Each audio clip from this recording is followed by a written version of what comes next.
So you also talked about losing a lot of energy in the attic, which I didn't even think about.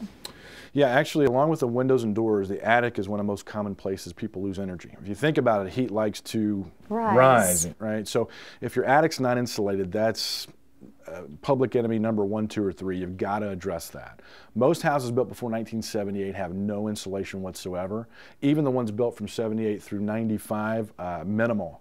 Only within the last 5 years have they really gotten good at getting insulated very well. So we look in the attic because a lot of times you're going to find holes in the attic. Literally along the edges you can see daylight. If you go up in the attic it should be dark, but when you look around the edges you're going to find light. You got to seal those up first. You are just letting hot air out or cold air in when you don't want it, because hot air moves where cold air was and vice versa.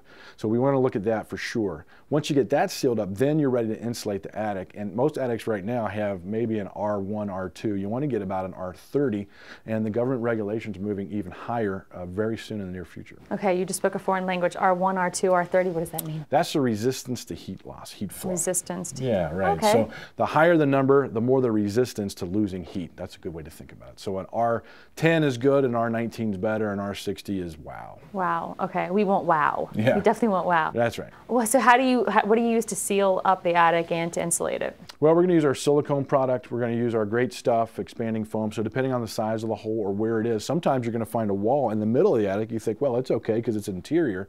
Not true. It may be acting as a chimney where you're letting all the heat from the living room go right up into the attic or vice versa. So you want to seal and control the airflow. So larger gaps are going to need the expanding foam. The smaller areas we use silicone. And then after that we can insulate.